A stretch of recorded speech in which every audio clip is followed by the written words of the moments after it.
Bullies grabbed her shirt and shouted. She shoved him into a locker. Kira Hendricks moved through the hallways of Riverside High School like a ghost, her worn sneakers making barely a whisper against the polished linoleum floors. Her oversized hoodie hung loosely on her small frame, and she kept her dark hair pulled forward to shield her face from the curious stares of her classmates. 3 months had passed since her family moved to this affluent suburb of Denver, and she still felt like an outsider looking in through frosted glass.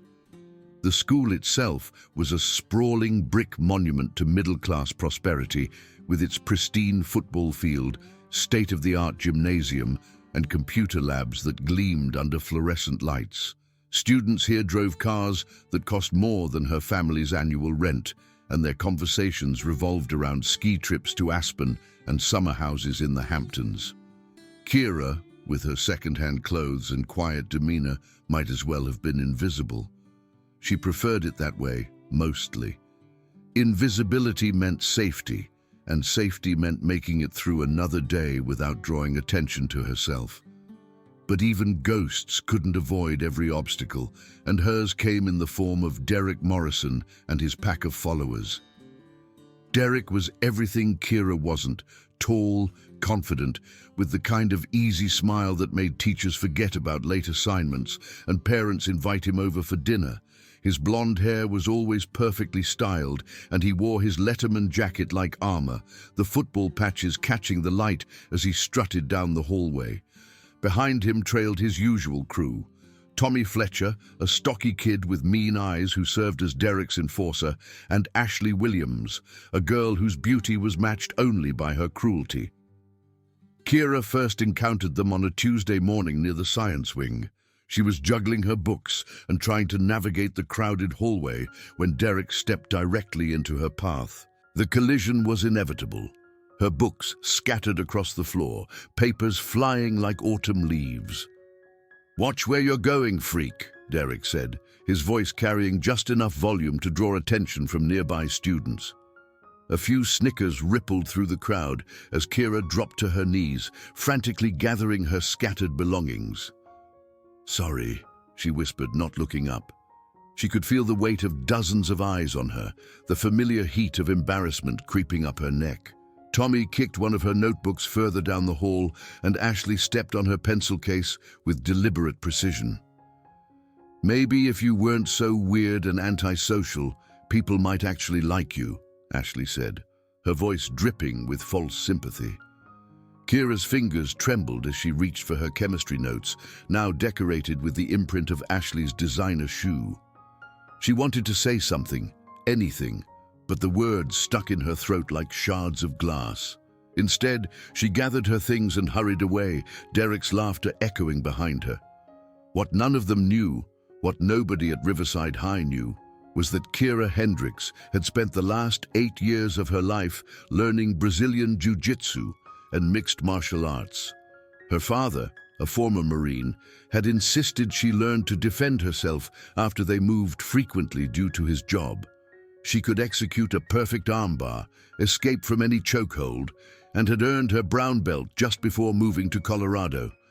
But her father's voice echoed in her mind. "Fighting is the last resort, Kira. Use your skills only when you have no other choice." So she endured. Day after day, Derek and his friends found new ways to make her life miserable. They would accidentally bump into her in the cafeteria, sending her tray crashing to the floor. They'd stick notes to her locker calling her a loser and weirdo.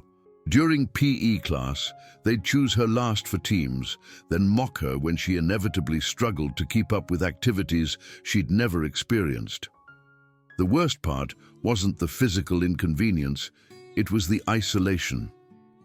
Other students, afraid of becoming targets themselves, gave her a wide berth. Teachers, overwhelmed with their own responsibilities, either didn't notice or chose to look the other way.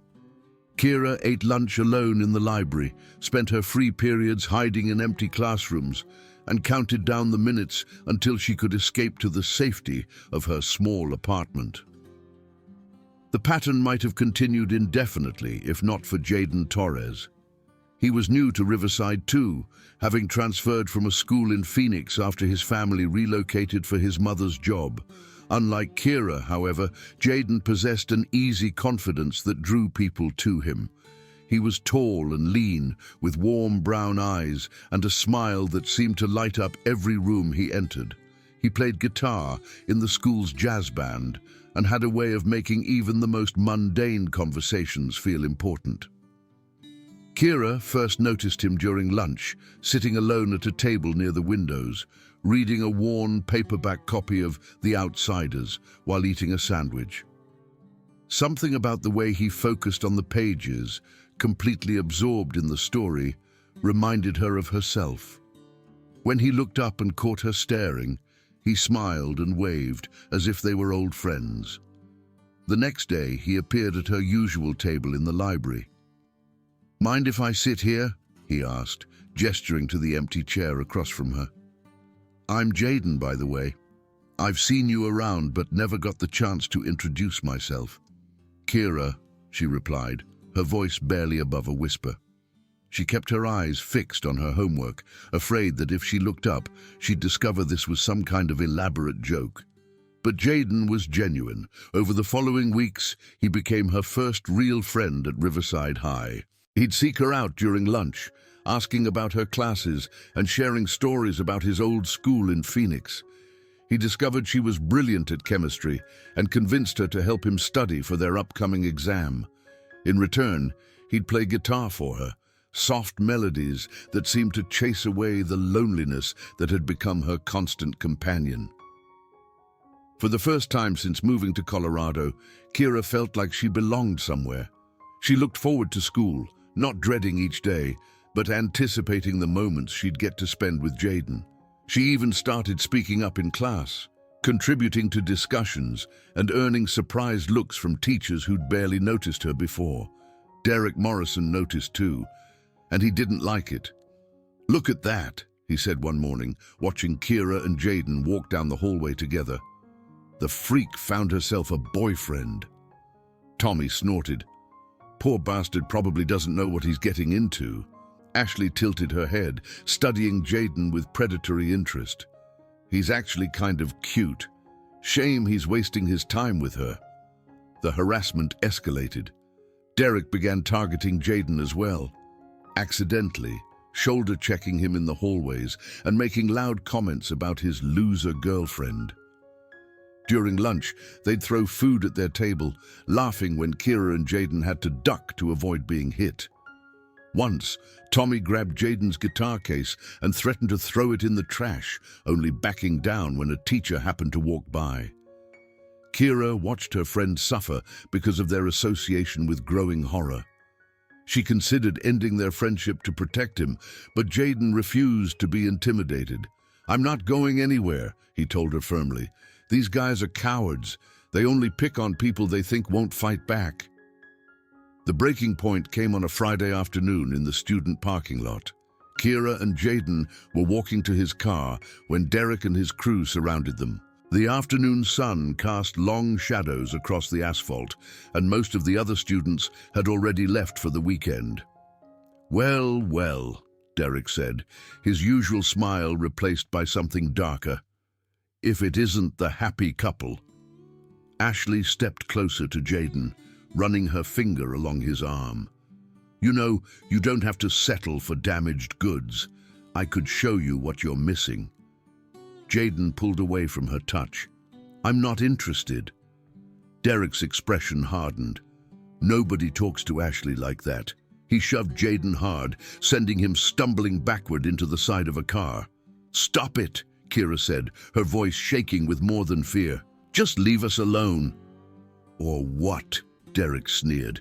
He reached out and grabbed the front of Kira's hoodie, pulling her close enough that she could smell his cologne. "What are you going to do about it, freak?" The fabric of her shirt twisted in his grip, and Kira felt something snap inside her chest. All the weeks of torment, all the humiliation, all the fear, it crystallized into a single moment of perfect clarity. Her father's training kicked in, muscle memory overriding conscious thought. Derek never saw it coming. One moment he was gripping her shirt, the next he was flying backward, his body slamming into the metal lockers with a sound like thunder. Kira had executed a perfect hip toss, using his own momentum against him, and Derek crumpled to the ground, gasping for breath. Tommy rushed forward, but Kira was ready. She sidestepped his clumsy charge and caught him in an armbar, applying just enough pressure to make him tap frantically against the asphalt. "I give up, he wheezed. Ashley had backed away, her face pale with shock. "You're crazy. You can't just—" "Can't what?" Kira interrupted, her voice steady now, all traces of fear gone. "Can't defend myself. Can't stand up to bullies." Derek was struggling to his feet, his face flushed with rage and embarrassment. A small crowd had gathered, students who'd been slow to leave school now watching in stunned silence. "You think you're tough?" he snarled. "I'll show you tough." He lunged at her, but Kira was no longer the scared girl who'd let him push her around. She caught his wrist, twisted, and sent him to the ground with a textbook takedown. This time she followed him down, establishing a dominant position that left him completely helpless. "I could end this right now," she said quietly, her voice carrying to the crowd of onlookers. Derek's eyes were wide with fear, and she could feel his body trembling beneath her. "I could hurt you the way you've hurt me, the way you've hurt Jaden." For a moment, the only sound was Derek's labored breathing and the distant hum of traffic. Then Kira stood up, brushing dust from her jeans. "But I'm not like you." She extended her hand to help Derek to his feet, but he slapped it away and scrambled backward, his carefully cultivated image shattered. "This isn't over," he muttered, but the threat sounded hollow even to him. "Yes, it is," Kira said simply, "unless you want everyone to know that you got beaten by the girl you've been calling a freak." The crowd began to disperse, students pulling out their phones to text friends about what they'd witnessed.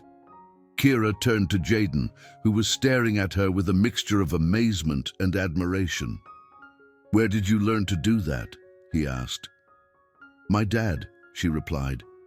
"He taught me that sometimes you have to fight to protect the people you care about." Jaden stepped closer, his hand finding hers. "I care about you too." The words hung in the air between them, carrying weight beyond their simple construction. Kira felt her cheeks warm, but she didn't pull away. "I know." The following Monday, Riverside High School felt different. Students who had previously ignored Kira now nodded respectfully when she passed. Teachers seemed to notice her contributions in class more readily. Most importantly, Derek Morrison and his crew gave her a wide berth, their heads down whenever they crossed paths. But the real change was in Kira herself. She stood straighter, spoke more confidently, and no longer hid behind her hair. She'd learned that strength wasn't about being the biggest or the loudest. It was about knowing when to use the power you possessed and when to show mercy. Derek approached her one afternoon after chemistry class, his usual swagger replaced by something resembling humility. "Look," he said, avoiding her eyes, "I wanted to say, I'm sorry. For everything. You didn't deserve that." Kira studied his face, looking for signs of deception, but found only genuine remorse. "Thank you," she said. "But it's not just me you owe an apology to." He nodded, understanding. "I know. I'm working on it." As he walked away, Kira realized that defeating Derek hadn't been about revenge. It had been about reclaiming her own power. She'd spent so long hiding her strength that she'd forgotten she possessed it. The bullying had ended, not because she'd fought back, but because she'd finally remembered who she was. That evening, she sat with Jaden on the steps outside the school, watching the sunset paint the sky in shades of orange and pink. "Do you ever wonder what would have happened if you hadn't moved here?" he asked. Kira considered the question. "I probably would have stayed invisible forever," she admitted. "But then I wouldn't have met you." He smiled, the same warm expression that had first drawn her to him. "And I wouldn't have met the girl who could take down 3 bullies without breaking a sweat." "I only took down 2, she corrected. "Ashley ran away." Smart girl, Jaden laughed. I would have run too. They sat in comfortable silence, watching other students head home for the day. Kira thought about her father's words, about fighting being the last resort. She'd used her skills to protect herself and Jaden, but more importantly, she'd used them to teach Derek and his friends that their actions had consequences. I never wanted to be a fighter, she said suddenly. I just wanted to be left alone. Jaden squeezed her hand. Sometimes, the best fighters are the ones who don't want to fight. Kira smiled, feeling the truth of those words settle in her chest. She'd learned that strength wasn't about dominating others. It was about protecting what mattered most.